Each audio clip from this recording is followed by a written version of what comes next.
இந்த பதிவை கேட்டுக் கொண்டிருக்கும் நல்ல உள்ளங்களுக்கு உங்கள் சுவாமிநாதன் ஜோதிடரின் அன்பான வணக்கங்கள். இன்றைக்கு நம்ம யூடியூப் சேனல்ல 4448 வகையான வியாதிகளை தீர்த்து வைக்கும் மருத்துவத்தின் தலைமை பீடம் செவ்வாய் தோஷ பரிகார ஸ்தலம் இறைவனே மருத்துவராக வந்த வைத்தீஸ்வரன் கோவிலின் சிறப்புகளை பத்தி சொல்ல போறேன் மக்களே. அதற்கு முன்னாடி நம்ம யூடியூப் சேனல் எல்லாம் சப்ஸ்கிரைப் பண்ணுங்க, ஷேர் பண்ணுங்க, லைக் பண்ணுங்க. பதிவுக்குள்ள போயிடலாம். வைத்தீஸ்வரன் கோவில் எனப்படும் திருப்புள்ளிருக்கு வேலூர் அருள்மிகு வைத்தியநாதர் திருக்கோவில் சுமார் 2000 வருடங்களுக்கு முன் தோன்றிய காமிகா ஆகமம் உடைய படமை ஆலயம். தேவாரம் பாடல் பெற்ற காவிரி வடகரை தலங்களில் இது 16வது தலம்.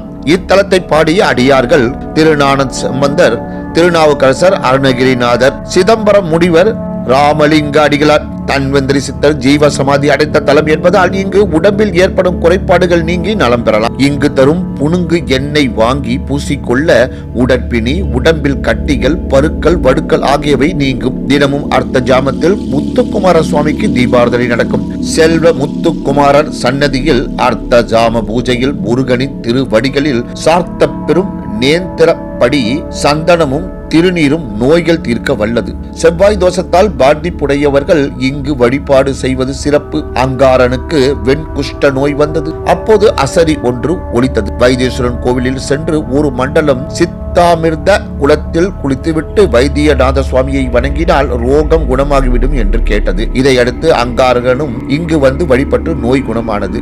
இந்த வைத்தியத்திற்கு சுவாமி மருந்து தயார் செய்த போது பார்வதி தைல பாத்திரம் கொண்டு வந்ததால் அம்பாளுக்கு தைல நாயகி என்று பெயர் வந்தது. இங்கு மொத்தம் 5 சன்னதிகள் உள்ளன. கற்பக விநாயகர், இவரை வழிபட்டால் என்ன வரம் கேட்டாலும் தருவார். செவ்வாய் தோஷம் உள்ளவர்கள் அங்காரகனை வழிபட்டால் திருமண வரம் கிடைக்கப் பெறுவர். வைத்தியநாத சுவாமி சர்வ ரோக நிவாரணி, இவரை வணங்கினால் தீராத பிணிகள் எல்லாம் தீரும். செல்வ முத்துக்குமாரர் என்ற முருகப்பெருமானை வணங்கினால் புத்திர பாக்கியம், தொழில் விருத்தி கிடைக்கும். தையல் நாயகி அம்பாளை வணங்கினால் குழந்தைகளுக்கு பாலாதோஷம் என்ற குறை நீங்கும். கிழக்கு கோபுர வாயிலில் உள்ள வேம்பு தலவிருட்சமாகும். இத்தல தீர்த்தம் சித்தாமிர்த தீர்த்தம். இத்தல இறைவனுக்கு சித்தர்கள் அமிர்தத்தால் அபிஷேகம் செய்து வழிபட்டு பல வரங்கள் பெற்றனர். அப்போது சிந்திய அமிர்தம் இங்குள்ள தீர்த்த குளத்தில் கலந்துள்ளது. எனவே இக்குளம் சித்தாமிர்த தீர்த்தம் எனப்படுகின்றது. உடலில் ஏற்படும் அனைத்து வகையான நோய்களுக்கும் இந்த தீர்த்தத்தில் நீராடினால் குணமாகும். இதில் 18 தீர்த்தங்கள் கலந்துள்ளன. சதானந்த முனிவர் இங்குள்ள தீர்த்த கரையில் தவம் இருந்தபோது தவளையை பாம்பு விழுங்க முயற்சித்தது. இவரது தவத்திற்கு இடையூறு செய்தது. கோபத்தில் இவர் விடுத்த சாபத்தினால் இந்த தீர்த்தத்தில் பாம்பு தவளை இருப்பதில்லை. இத்திருக்குளத்தில் குளித்தெழுந்தால் சகல நோய்களும் தீரும் என்பது திண்ணம். நோய் தீர குளத்தில் வெள்ளம் கரைத்து விடுவதும், பிரகாரத்தில் உள்ள மரப்பெட்டியில் உப்பு மிளகு இரண்டையும் கலந்து கொட்டுவதும் இன்றும் உள்ள ஒரு பிரார்த்தனை வழக்கம். 4448 வகையான வியாதிகளை தீர்த்து வைக்கும் மருத்துவத்தின் தலைமை பீடம் இது. இங்கு புற்றுமண், அபிஷேக தீர்த்தம், வேப்ப இலை, அபிஷேக சந்தனம், அபிஷேக விபூதி இவைகளை கொண்டு திருசாந்து எனப்படும் உருண்டை தயாரிக்கப்படுகின்றது. இதை சாப்பிட்டால் தீராத நோய்கள் குணமாகும். தோல் நோய்களுக்கு இங்குள்ள புனுங்கு எண்ணெய் வாங்கி தேய்த்து நீராடுகின்றனர். வைத்தியநாதர் தன்னை வணங்கும் மக்களின் சாதாரண வியாதிகளை மட்டுமின்றி பிறவி பிணியையே தீர்த்து விடுபவர். இவரை வணங்கினால் மன அமைதி, வேலை வாய்ப்பு, தொழில் விருத்தி, உத்தியோக உயர்வு, திருமண பாக்கியம், குழந்தை வரம், தோஷ நிவர்த்தி ஆகியன உண்டாகும். கோவிலின் கிழக்கே உள்ள நுழைவிடத்தில் ஆதி வைத்தியநாதர் அருள்பாலிக்கிறார். மேற்கு பார்த்த சிவன் சன்னதியை தரிசித்தால் அது 1000 கிழக்கு பார்த்த சிவன் சன்னதிகள் தரிசித்த பலனை தரும் என்பது ஐதீகம். வைத்தியநாதரும் மேற்கு நோக்கி அமர்ந்துள்ளார்.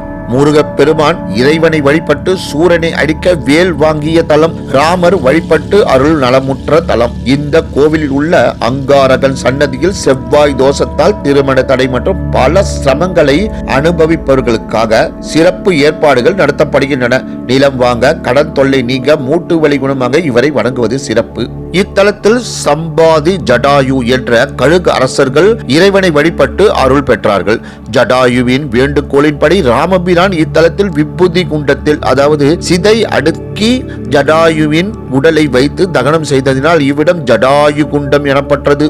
வைத்தியநாதருக்கும் தையல் நாயகிக்கும் செல்ல பிள்ளை ஆதலால் இங்குள்ள முருகன் செல்வ முத்துக்குமரன் என அழைக்கப்படுகின்றார். சூரபத்மனை அழிப்பதற்காக இத்தல இறைவனை பூஜித்து வரம் பெற்றுள்ளார். செல்வ முத்துக்குமரன் சன்னதியில் தினமும் நடக்கும் அர்த்தஜாம பூஜையின் போது புனுங்கு, பச்சை கற்பூரம், சந்தனம், எலுமிச்சை, பன்னீர், புஷ்பம், பால், சாதம், பால் ஆகியவற்றுடன் விசேஷ பூஜை செய்யப்படும். முருகன் திருவடியில் சாத்தப்படும் சந்தனத்தை வாங்கி சாப்பிட்டால் குழந்தை பாக்கியம் உண்டாகும்.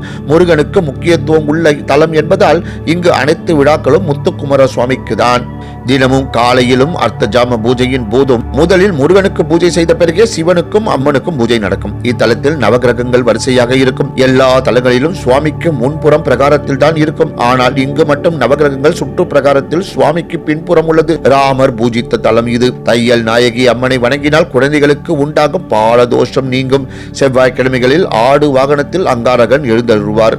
நவகிரகங்களுக்கு அடுத்தாற்போல 63 நாயன்மார்கள், சப்த கன்னியர் ஆகியோரையும் துர்கை மற்றும் சகஸ்ரலிங்கமும் விசேஷமானவை என்று கூறி இந்த சிறப்பான ஆன்மீக பதிவை நிறைவு செய்கிறேன். நன்றி, வணக்கம், வாழ்க வளமுடன்.